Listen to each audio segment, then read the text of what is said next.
بسم الله الرحمن الرحيم عن أنس رضي الله تعالى عنه قال قال أعرابي يا رسول الله هلك المال وجاع العيال فادعوا الله لنا الحديث رواه البخاري۔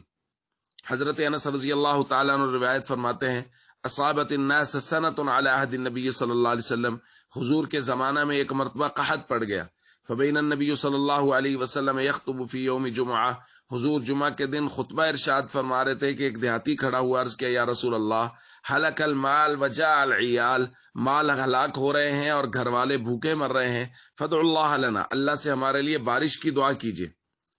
حضرت انس فرماتے ہیں فرفع یدیہ، حضور نے اپنے ہاتھ اٹھائے اور ہم آسمان میں ایک بادل کا ٹکڑا بھی نہیں دیکھ رہے تھے۔ حضرت انس فرماتے ہیں کہ حضور نے اپنے ہاتھ نیچے نہیں کیے تھے دعا کر کے، حتی ثار السحاب امثال الجبال، کہ بادل پہاڑوں کی طرح اٹھتے ہوئے نظر آئے۔ پھر حضور علیہ الصلوۃ والسلام کی دعا کی برکت سے حضور ابھی ممبر سے نیچے نہیں اترے تھے کہ ہم نے دیکھا کہ بارش برسنی شروع ہو گئی اور حضور علیہ الصلوۃ والسلام کی داڑھی مبارک سے قطرات نیچے گر رہے ہیں۔ حضرت انس کہتے ہیں اس دن بارش ہوئی، اگلے دن بارش ہوئی، یہاں تک کہ اگلے جمعہ تک مسلسل بارش ہوتی رہی۔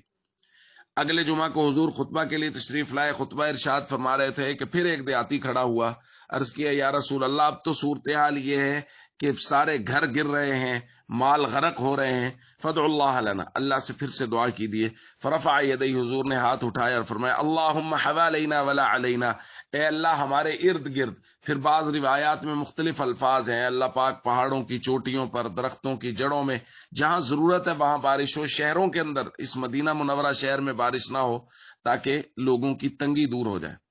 پھر فما یشیر بیدہ الی ناحیۃ من السحاب الا انفجرت، حضرت انس فرماتے پھر حضور اپنی انگلی سے بادلوں کی طرف اشارہ کرتے تھے اور وہاں سے بادل پھٹ جاتے تھے اور مطلع صاف ہونا شروع ہو گیا۔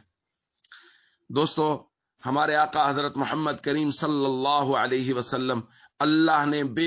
بے شمار شرف و کمالات حضور علیہ الصلوۃ والسلام کو عنایت فرمائے تھے،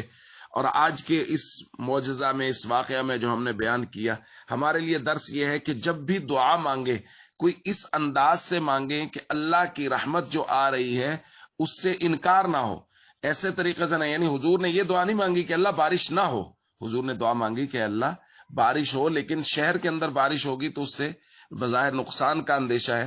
تو اس لیے جب بھی دعا مانگے اللہ سے اللہ کی رحمت مانگے اور رحمت سے انکار نہ کریں کہ یہ کام نہ ہو، بارش نہ ہو، بلکہ دعا مانگے اللہ پاک بارش دے، ایسی بارش دے جو ہمارے لیے برکت کا، رحمت کا باعث ہو۔ السلام علیکم ورحمۃ اللہ وبرکاتہ۔